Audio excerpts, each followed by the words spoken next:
방금 소개받은 신효 목사인데요. 먼저 좀 드릴 말씀이 있는 게, 그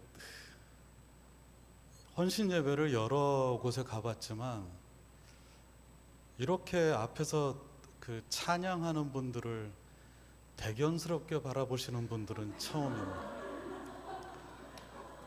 뭐 아멘 할렐루야 이런 느낌이 아니고, 혹시 남전도 회원분들 중에 이렇게 평소에 속썩이다가 오늘만 나오신 분들 있고 막 그러지 않나요? 그러니까 너무 대견스러운 표정이어서 저 정말 그런 표정을 처음 봅니다.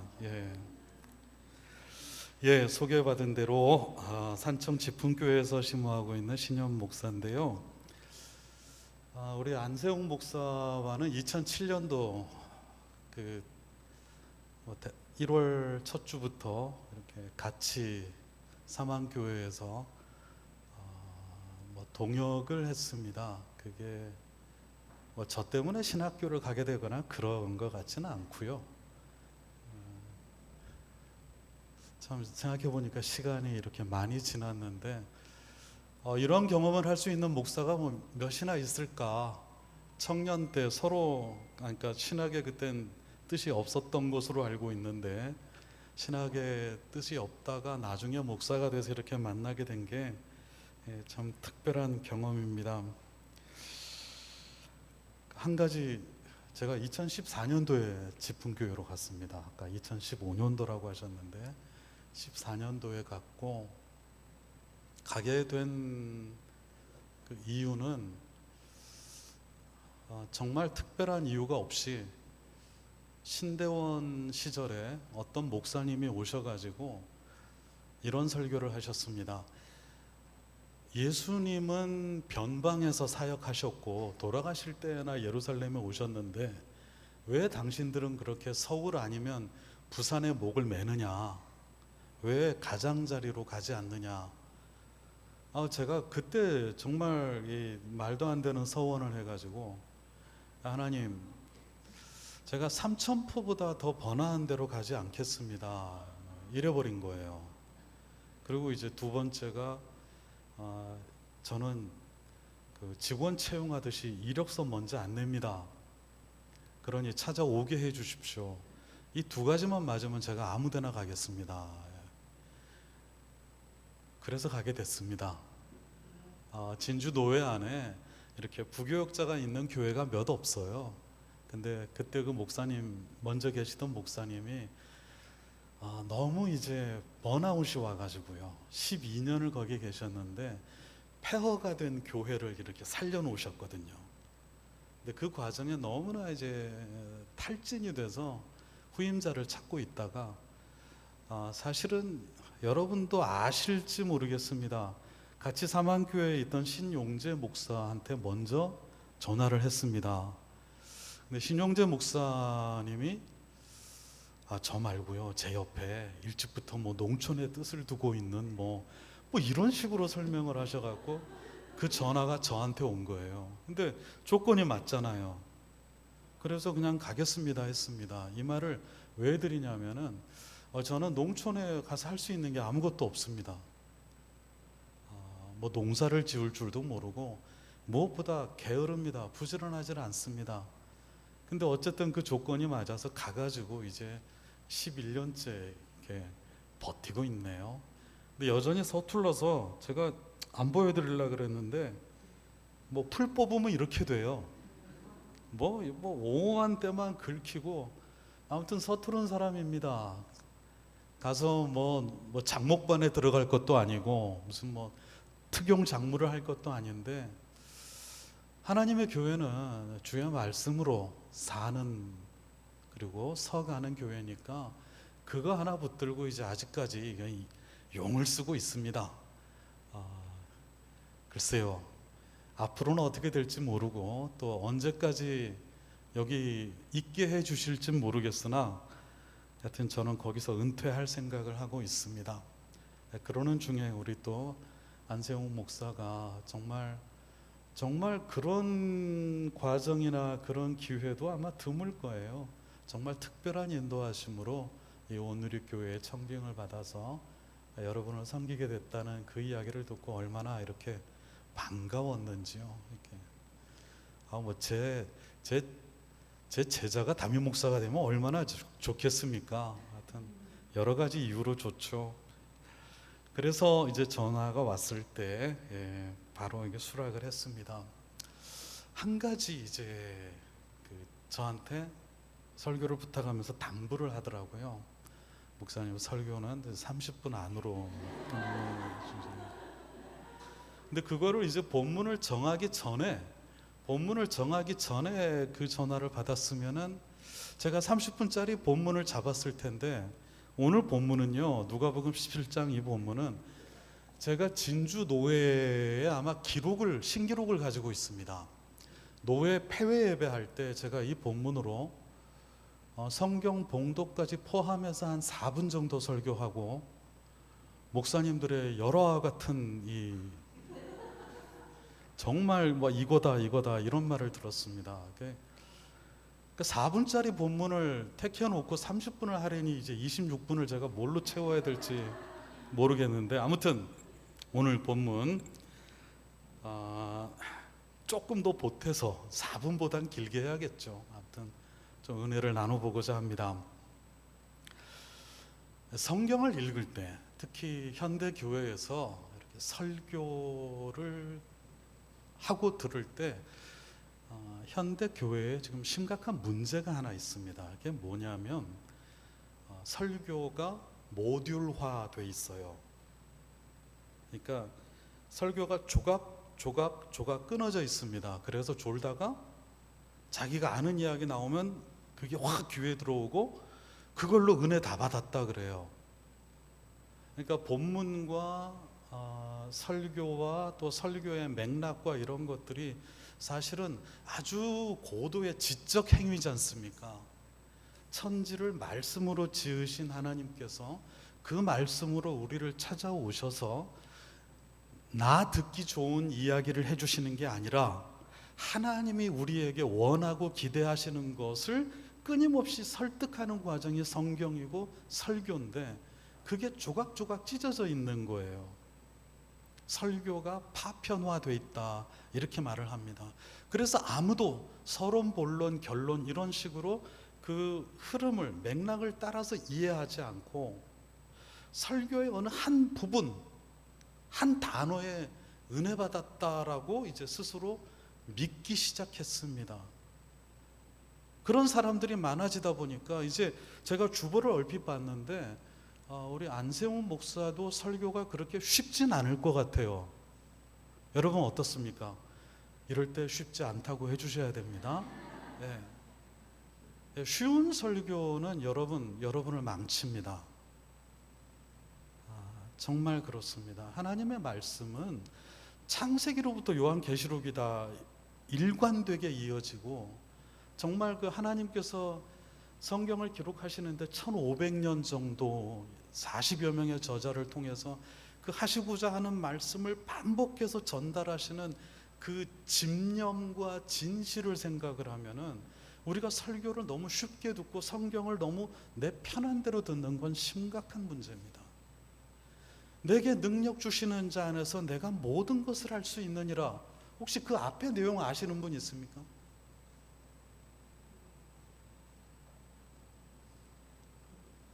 이렇게 해보라고 시킬까 봐 지금 못 하시는 거죠. 내게 능력 주시는 자 안에서 내가 모든 것을 할 수 있다라는 그 본문만 빌립보서 4장 13절인데요. 그 앞에를 좀 찾아보십시오. 모든 것을 할 수 있다가 우리가 생각하는 그런 뜻이 아닙니다. 하나님께서 나를 어떤 형편 가운데 두시든지 높이시든 낮추시든 강하게 하시든 약하게 하시든 내가 일체에 자족하는 비결을 배웠다라는 겁니다. 근데 4장 13절만 보면은 할 수 있거든요. 무슨 말이냐? 믿는 자에게 능치 못함이 없다. 이런 식으로 뭔가 그 한 단어 한 줄을 통해서 없던 힘을 쥐어짜내고자 하는 그런 용도로 하나님의 말씀이 왜곡되고 이렇게 오용된다 이겁니다. 하나님이 하시고자 하는 말씀은 훨씬 더 큽니다. 오늘 본문만 해도 그렇습니다. 대부분이 이 본문을 조각조각 읽습니다. 여러분은 오늘 1절부터 10절까지 해서 어떤 것이 가장 강조가 되는 것 같습니까? 이 뭘 하라는 말씀입니까? 1절부터 4절까지, 또 아마 보통은 1절, 2절을 따로 쪼갭니다. 남 실족하게 하면 안 된다. 남 시험 들게 하면 안 된다.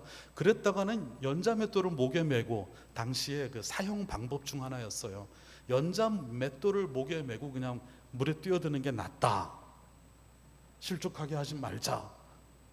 이 두 구절만 가지고 적용을 하면은 이제 교회 와서 그래도 이 말씀에 충실하고자 하는 사람은 어떻게 하겠습니까? 남 눈치만 살피는 거죠. 근데 그게 됩니까? 내가 모든 사람의 마음에 들게 내가 행동할 수 없습니다. 그래서 교회가 커지면 커질수록 감정 노동자들이 늘어나고요. 그 다음부터는 아예 일정한 거리를 두기 시작합니다. 왜요? 실족하지 않게 안으려고.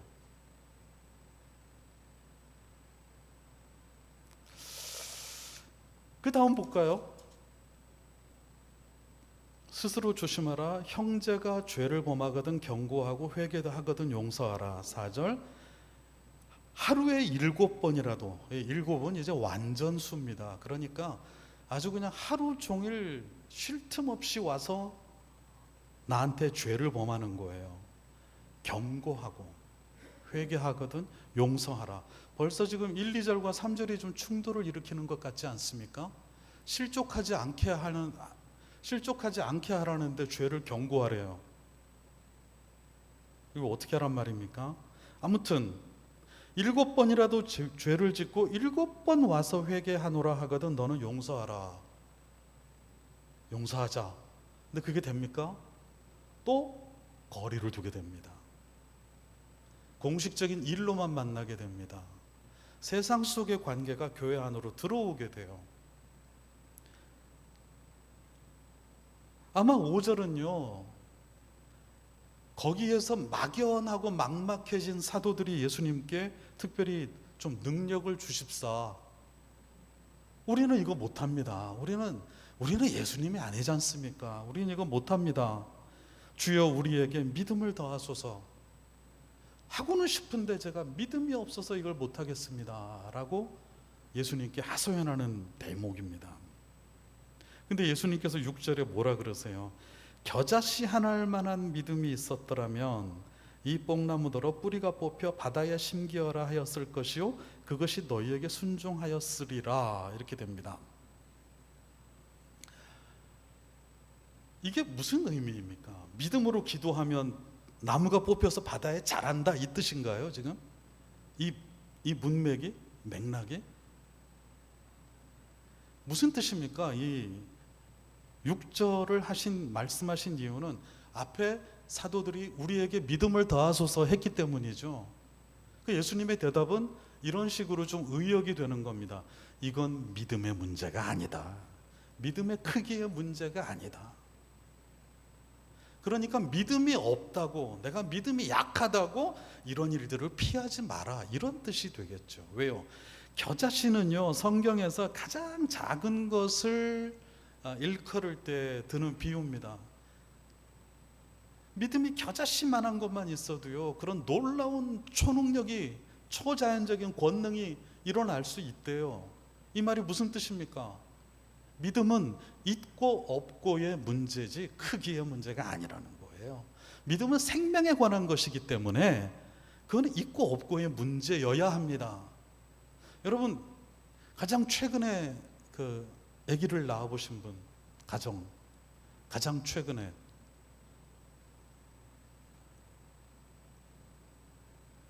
여긴 애 안 낳는 사람들만 있습니까? 사모님이 제일 최근입니까? 그럼 우리 둘째가 희찬이죠. 희찬이가 언제부터 사람입니까? 예?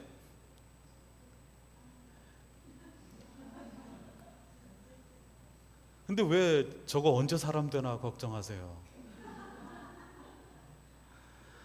정말 이 아기는요, 아무것도 못하고 꼼지락대를 그때부터 이미 어머니 뱃속에서부터 생명이죠. 그 사람이에요. 그죠? 사람 됨에 있어서 어떤 능력이나 나이가 중요한 게 아니죠. 똑같은 거예요. 믿음이 그런 거예요. 그러니까 이런 일에 있어서 어떤 일이요? 형제를 실족해 하는 일이나 그 다음에 용서하는 일에 있어서 그것은 믿음의 크기의 문제가 아니다. 그러면서 이제 7절 이하의 이 우리는 무익한 종이라 이 비유를 말씀하시는 겁니다. 이걸 잘 한번 연결을 시켜 보십시오. 종이 하루 종일 밖에 나가서 밭에서 일하고 양을 치고 이러다가 저녁 무렵에나 들어옵니다. 근데 주인이 아이고 고생했다, 빨리 저 밥 먹어라, 이러는 주인이 누가 있느냐 이거예요. 자, 얼른 내 저녁 차려라. 그리고 내가 먹을 동안 너는 시중을 들고 너는 그동안에 서 있다가 내가 다 먹고 난 다음에 식사를 해라. 이렇게 말하지 않겠느냐. 아니, 종에게 이런 일을 하라고 시켰는데 그 일을 했다고 주인이 감사하겠느냐. 요즘 기준으로 보면 조금 서운한 대목이 없잖아 있죠. 하지만 이 주인과 종의 관계에 대해서 지금 예수님이 왜 이 말씀을 하시는가를 생각을 해보셔야 됩니다. 이와 같이 너희도, 이와 같이라는 건 이 종이 하루 종일 힘든 일을 하고 들어와서 보상이나 대가를 바라는 대신에 주인의 시중을 들고 주인의 시중이 끝난 다음에 자기 저녁을 먹는 그런 것처럼 너희도 명령받은 것을 다 행한 후에 이르기를 우리는 무익한 종이라, 우리가 하여야 할 일을 한 것뿐이라 할지니라. 잘 생각해 보십시오. 이 일의 시작이 뭐였어요? 실족하게 하지 말고 용서하고 하는 것. 그거를 주여 저는 믿음이 좀 적어서 안 되겠습니다, 좀 도와주시면 안 되겠습니까? 하니까 믿음의 문제가 아니다. 이거는 주인이 너희에게 맡긴 일이다, 시킨 일이다. 그 일 가지고 생색을 내거나 그 일을 가지고 보상을 바라거나 할 문제가 아니다 이 말입니다.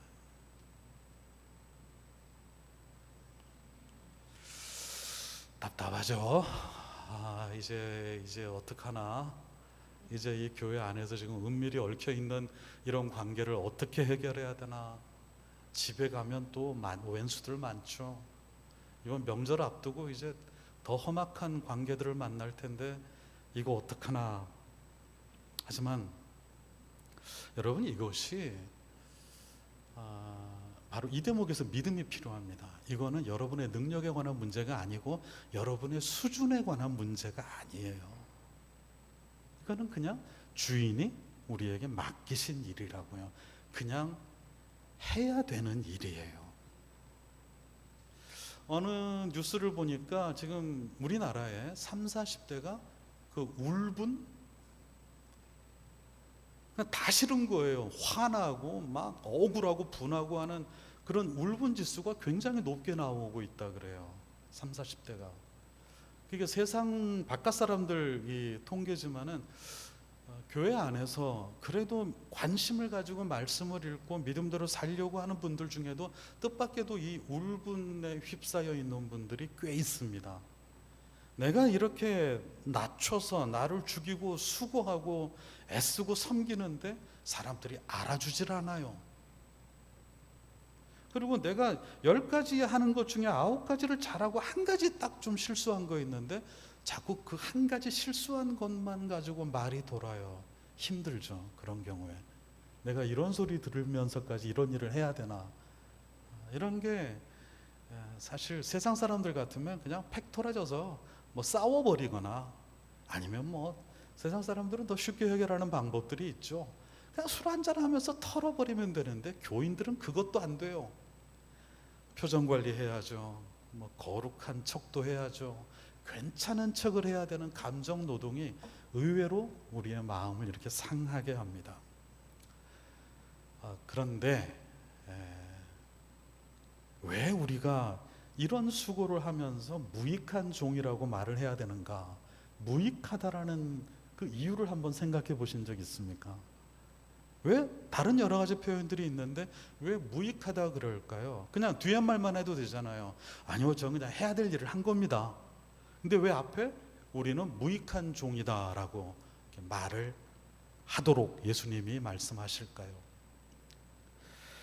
이 성경을 읽으실 때 여러분이 가지고 있는 어떤 그 생각을 도와주는 이 듯이 보이는 구절들이 여러 가지 있습니다. 아까처럼 힘을 주는 구절도 있고, 딱 이거네 이거. 이번 주에 김 집사 한번 두고 보자. 이거 들이대고서 이제 내가 맞지. 뭐 이런 구절들도 가끔 나오고 그래요. 그런데 성경을 읽으시면서 가장 중요한 것은 말씀하시는 분의 의도를 이해하는 겁니다. 하나님의 마음을 이해하는 것이고, 그것은 이제 오로지 성령의 교통하심을 통해서만 알려지게 되죠. 제가 지금부터 한 두어 가지 본문을 가지고 뭐가 잘못된 건가를 한번 이제 여쭤보도록 하겠습니다. 누가복음 16장을 한번 가보시겠습니다.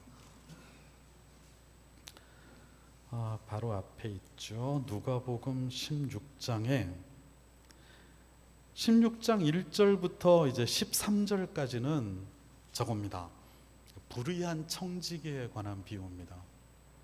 어떤 주인의 귀에 이 재산을 관리하는 청지기가 이 장난질을 한다라는 보고가 들어와요. 그래가지고 내가 저놈을 이제 언제 잘라야겠다 딱 이렇게 마음을 먹고 있는데, 그거를 이 눈치 빠른 나쁜 청지기가, 빼돌리고 이렇게 착복하는 청지기가 먼저 알아챈 거예요. 그래서 이 청지기가 택한 방식은 뭐냐면은 주인한테 빚진 사람들을 다 불러다가 차용증을 내놓고, 자 100만 원 빨리 50만 원으로 적어, 1000만 원 빨리 500만 원으로 적어, 이렇게 자기 주인한테 빚진 사람들의 채무를, 증서를 위조해서 절반으로 다 감해줍니다. 왜요? 어차피 주인한테는 쫓겨납니다. 자기가 저지른 죄가 있으니까. 근데 자기가 쫓겨난 다음에 어디를 가겠습니까? 지금 자기가 도와준 이 사람들한테 가서 내가 빌부터 먹고 살아야겠다, 이 생각을 하는 거예요. 나쁜 놈이죠. 진짜 이건 사악한 놈입니다. 그런데 이 주인이 뭐라고 하냐면요, 8절을 한번 다 같이 읽어볼까요? 16장 8절입니다. 시작. 주인이 이 옳지 않은 청지기가 이를 지혜 있게 하였으므로 칭찬하였대. 자, 거기까지요. 이 옳지 않은 불의한 청지기가 이를 지혜 있게 했대요. 무슨 지혜? 어떻게 지혜롭게 하면, 여러분은 이제 그런 식으로 주인의 재산에 손실을 입혀서 내 살 길을 도모하는 게 지혜라고 보십니까? 여기서 지혜 있게라는 말은 뭘까요? 뭐 여러 가지 해석이 있을 수 있습니다. 근데 이 불의한 청지기가 그렇게 일을 함으로써 주인의 자비로움이 널리 퍼졌죠. 이 불의한 나쁜 놈이 어디 야 내가 따줄게, 내가 줄여줄게 이러고 했겠습니까? 말을 어떻게 했겠어요? 우리 주인이 특별히 그러니까 줄이자, 줄여. 그러니까 이 불의한 청지기는 또 나쁜 일을 더해서 더 크게 벌을 받을 거예요. 하지만 그가 그 불의한 짓을 했는데 그것으로 인해서 주인의 자비와 긍휼이 오히려 널리 알려진 겁니다.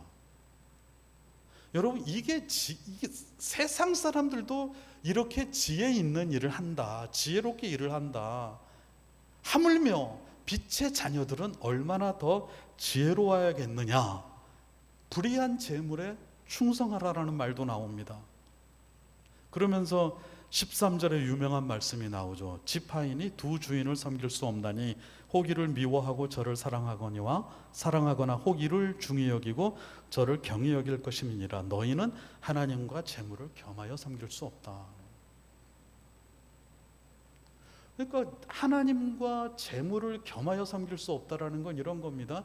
재물을 많이 얻어서 하나님을 영화롭게 할 수 없다는 뜻이에요. 마태복음엔 더 노골적으로 이를 사랑하면 저를 미워하고 저를 미워하면 이를 사랑할 것이다 하고 하나님과 재물을 겸하여 섬길 수 없다라고 분명히 밝히고 있습니다. 여러분 좀 마음에 이제 좀 겁나지 않으세요? 여러분들이 그렇게 열심히 수고하고 일하는 이유가 뭡니까? 하나님 앞에 어떻게 기도했습니까? 그동안 하나님, 제가 하나님 앞에 영광을 돌릴 테니까 좀 이렇게 아파트 값도 좀 오르고 이번에 투자한 것도 좀 제대로 되고 이번에 시작한 사업도 좀 잘 되게 해주세요. 이게 대부분의 기도 제목 아닙니까? 하나님, 내가 이 아들 둘 중 하나는 내가 하나님한테 바칠 테니까 우리 두 아들 좋은 대학 가게 해주세요부터 뭐 많잖아요. 그런 식으로 겸하여 섬길 수 없다라는 거예요. 그런 것을 깔고 우리 주인이 어떤 분인가를 세상 가운데 드러내야 됩니다. 주인의 돈으로 드러내는 건 상관없어요. 그러나 그걸 위해서 돈을 섬기는 건 또 안 된다라는 이 말씀이죠. 주인의 무엇을 드러낸다고요? 주인의 자비와 긍휼이 넘치는 그 성품을 드러내야 된다 이겁니다. 이거와 정반대되는 이야기. 이거는 그러니까 문제를 내볼 거예요. 워낙 잘 아시는 비유니까 마태복음 25장에 그 달란트 비유 나오죠. 달란트가 1달란트 받은 사람, 2달란트 받은 사람, 5달란트 받은 사람 이렇게 나옵니다. 1달란트 받은 종이 왜 저주를 받았습니까? 혹시 이유를 아시는 분?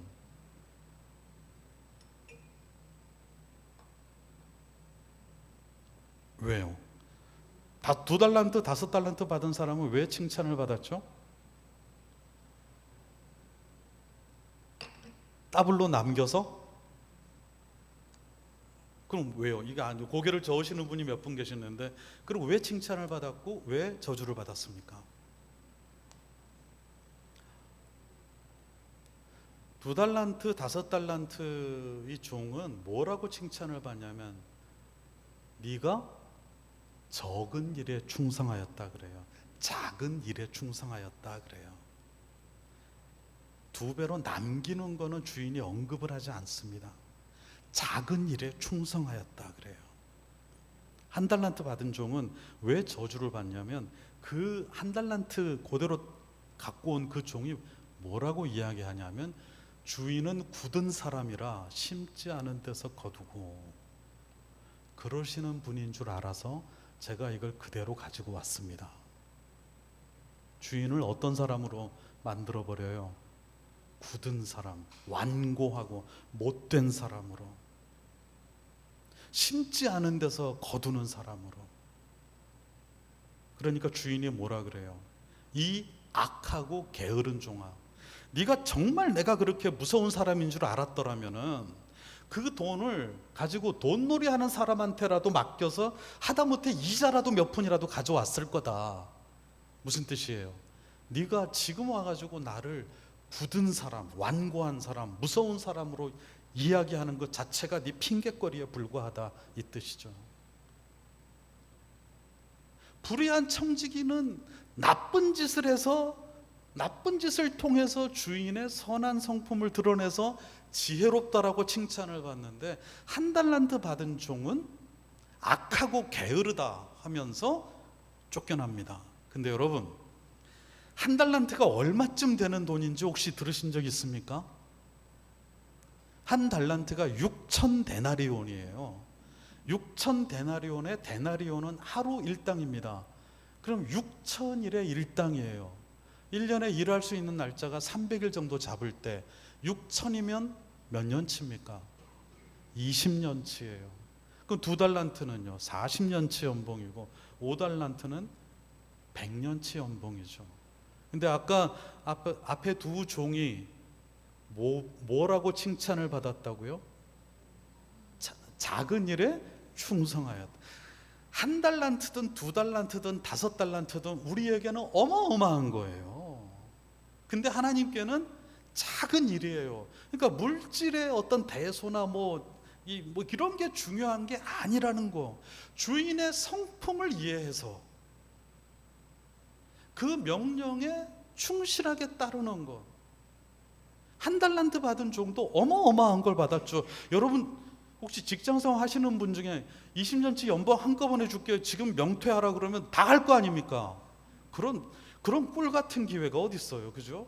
근데 그 어마어마한 걸 가지고도 이 한 달란트 받은 종은 뭐라고 해요? 주인은 굳은 사람이라. 야, 정말 나쁜 놈이에요, 이놈은. 이렇게 우리 주인이 어떤 분인가를 바르게 이해하는 게 중요합니다. 중요한데 이제 오늘 다시 본문으로 돌아와서, 그럼 왜 우리가 무익한가? 이 종은 놀다 온 종입니까? 하루 종일 수고하고 주인의 저녁상까지 차리는 충성스러운 종이에요. 그리고 겸손하기까지 해요. 그런데 무익해요. 무익하다는 말을 언제 씁니까? 현대 자본주의에서는 무익하다라는 말을 언제 씁니까? 돈이 안 된다, 아무 쓸데가 없다. 요즘 이거는 굉장히 이렇게 비난하는 개념이죠. 무익하다라는 거. 이거를 설명하기 위해서 마태복음으로 가보시겠습니다. 마태복음 18장이에요. 마태복음 신약성경 31페이지 마태복음 18장. 이제 대강 짐작이 되실 겁니다. 21절 이하에 용서할 줄 모르는 종의 비유가 나옵니다. 주인한테 10,000달란트를 빚졌습니다. 아까 한 달란트가 몇 년치라고요? 20년치예요. 그러면 10,000년치면은 20만 년치죠. 이건 질 수 없는, 갚을 수 없는 빚이고 애초에 이렇게 빌려준다는 게 불가능한, 그러니까 어마어마한 가치. 근데 빚진 종이 주인한테 와가지고 하소연을 합니다. 내가 꼭 갚겠습니다. 이게 아까 한 달란트 받은 종하고 비슷한 부류예요. 아니 20만 년치를 어떻게 갚아요? 그 순간을 모면하기 위해서 갚겠나이다, 갚겠나이다. 여러분, 갚을 수 없는 빚을 갚겠노라고 선언하는 이 사람, 죄를 여러분의 희생과 노력으로 갚으려는 것과 닮아 있지 않습니까? 이 세상의 다른 모든 종교들이 그렇습니다. 그들은 진심을 다하고 고행을 하고 선행을 해서 이 빚을 갚으려고 합니다. 그들 나름대로 착해요. 명분이 있고 의로워요. 그러나 그들은 갚을 수 없는 것에 대해서 갚겠다라고 변명하는 사람들입니다. 그런 사람들은 곧 이런 길을 걷게 됩니다. 주인이 불쌍해서 그냥 탕감해 줍니다. 근데 이 주인에게 탕감을 받고 나가던 종이 자기한테 100데나리온 빚진 사람을 만나요. 길게 잡아도 한 5달치 월급 빚진 사람을. 그 사람이 갚겠노라고 통사정을 하는데 목을 잡고 관리에게 끌고 갑니다. 여러분은 이 중에 누굽니까? 1만 달란트를 탕감받은 사람입니까? 100데나리온 못 갚아서 옥에 갇히는 사람입니까? 이제 좀 한번 마음속에서 연결을 시켜보십시오. 우리가 왜 해가 지도록 수고하고 집에 들어와서 주인의 상차림까지 돕고 시중 들고 그래도 무익한지, 왜 우리가 도저히 이익이 되지 않는지. 우리는 1만 달란트를 탕감받은 종이에요. 이 사실을 놓치면요, 형제의 멱살을 쥐게 됩니다. 형제를 판단하게 됩니다. 형제에게 강요하게 되고요, 형제만 하니까 좀 그런가요? 자매에게 시기하게 되고 비난하게 되고 헐뜯게 됩니다. 겨우 100데나리온 때문에 1만 달란트의 은혜를 날려버립니다. 우리는 무익한 존재라는 걸 기억하십시오. 여러분이 1000번을 죽었다 깨어나서 다시 살고 그 모든 걸, 그 인생을 다 갈아 넣어도 우리가 예수 그리스도의 그 피를 어떻게 갚습니까? 근데 교회 안에 그런 세상의 생각들이 많이 들어와 있어요. 그러니까 정성과 최선을 다해서 교회를 섬기고 사람들에게 헌신함으로써 뭔가 내가 도리를 다하는 것 같은, 사실 그 자기 의로움의 명분을 쌓는 거거든요. 교회 안에는요, 별 관심 없고 이렇게 헌신 예배할 때만 가끔 오는 이런 사람들은 문제를 일으키지 않습니다. 그 대견해 하던 얼굴이 자꾸 떠올라요. 그런 사람은 절대 문제 일으키지 않습니다. 교회 안에서 어떤 사람이 문제 일으키던가요?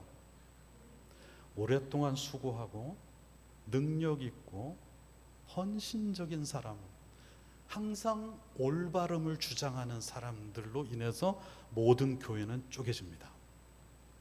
이상하죠? 에베소서 4장 3절에 교회의 머리는 예수 그리스도시고 우리는 다 그의 몸입니다. 그래서 평안에 매는 줄로 성령의 하나 되게 하신 것을 힘써 지키라. 우리의 역할은 지키는 거예요. 사실 하나 되게 하셨어요. 이미 하나 되기 위해서 우리가 투쟁하고 이러는 거 아니에요. 하나 되게 하신 것을 지키기 위해서 우리가 애를 쓴다고 할 때 그게 공격적인 의미라기보단 내가 참아야 되는 쪽이라는 건 이제 느낌이 오시죠. 기다려야 되고, 그죠? 내가 저 낮은 자리로 가야 되고, 이 싸움이라는 건 대강 오시는데, 이 성경 많이 알고 뭐 교회 경험 많고 이래저래 하는 사람들끼리 충돌이 일어나면 이게 답이 없는 거예요. 왜? 서로 성경 말씀을 근거로 싸웁니다. 와, 어떻게 그런 구절들만 찾아내는지. 그런 게 얼마나 어이없는 일로 이어지는 줄 아십니까? 지금 우리 이 온누리 교회는 이제 예배당이 이게 마름모 형태죠. 그 예배당 출입구가 이 방향입니까 지금? 예배당이 저 전체 현관이? 예. 제가 어느 지역에 있는 무슨 교회라고 말씀은 안 드리겠는데 교회 안에 갈등이 일어났습니다. 사실은 세대 간의 갈등이에요. 근데 표면적으로 어떤 문제로 갈라졌냐면 예배당 출입구를 동쪽으로 내야 된다. 아니다. 사람들이 편하게 들어올 수 있도록 예배당 출입구를 도로 쪽으로 내야 된다. 그러니까 방향이 약간 북쪽으로 바뀌는 거예요, 이게. 그거 가지고 교회가 갈라졌어요.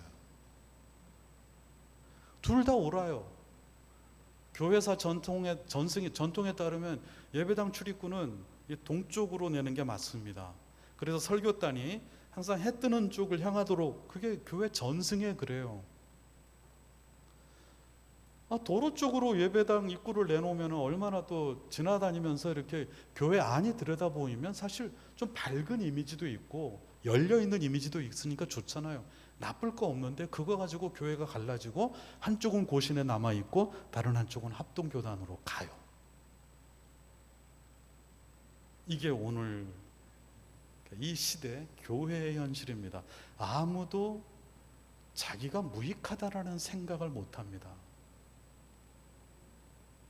내가 하는 일이, 사람이 가진 진심과 최선이 아무리 쥐어짜내고 다 탈탈 털어도 하나님께 이익이 될 수 없다라는 것을 모릅니다.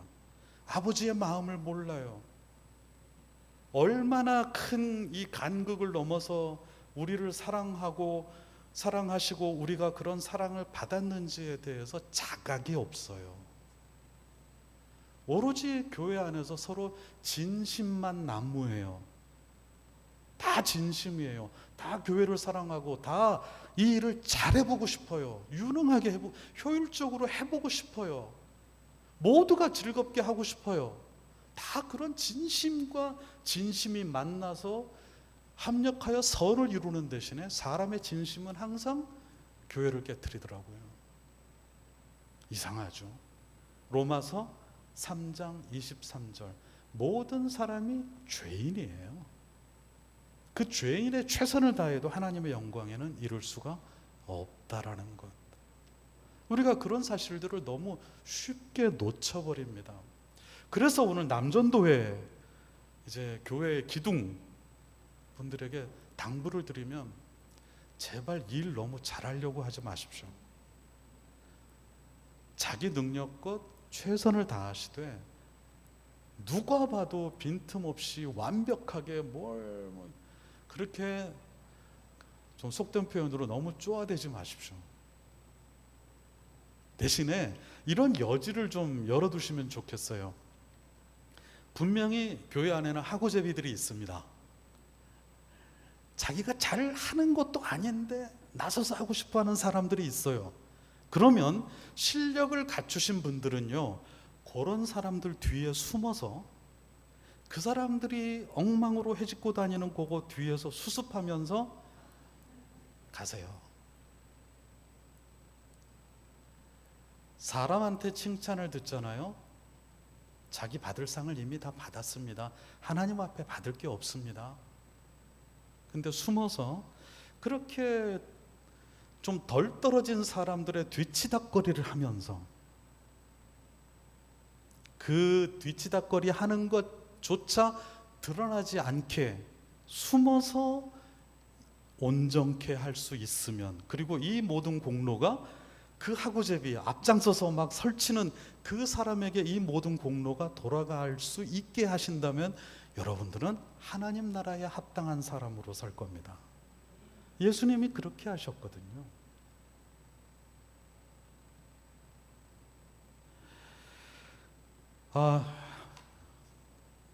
아이고, 시간이 벌써 저렇게 됐네.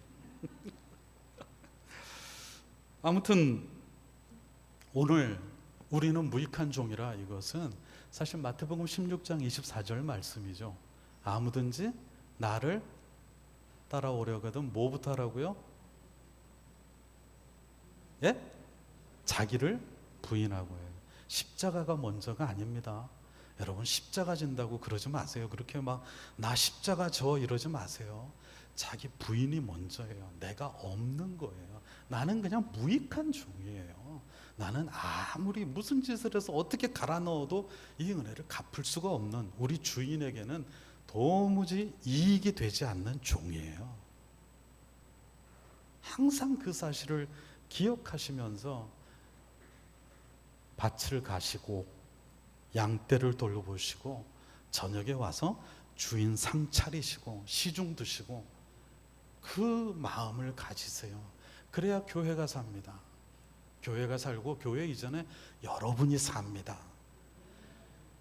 하나님의 이름으로, 성령의 능력으로 여러분의 유능함을 증명하려고 하지 마세요. 지금 제가 좀 심한 말을 할게요. 지금 한국 교회 반쯤 미쳤어요. 정말 미쳐 돌아가요. 자기 신앙 열심을 왜 그렇게 입 증명을 못해서 난리들인지,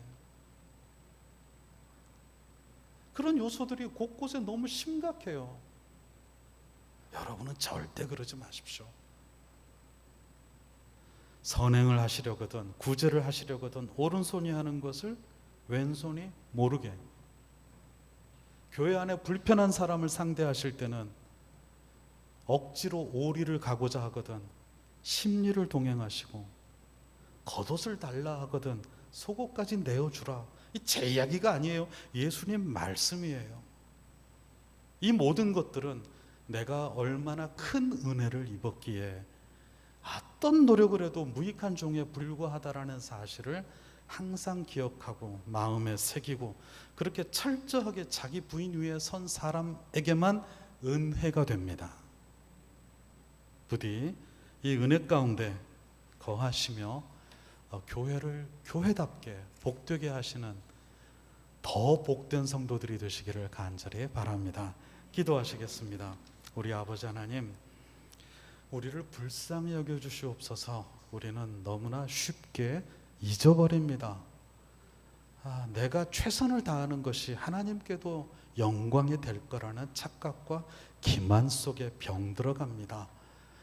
내가 얼마나 큰 은혜를 입었으며 얼마나 무익한 자인지 항상 마음에 새기고 기억하여 주님보다 앞서 나가는 일 없도록, 주님보다 튀는 일 없도록 우리의 마음과 생각을 지켜주시옵소서. 예수님 이름으로 기도합니다. 아멘.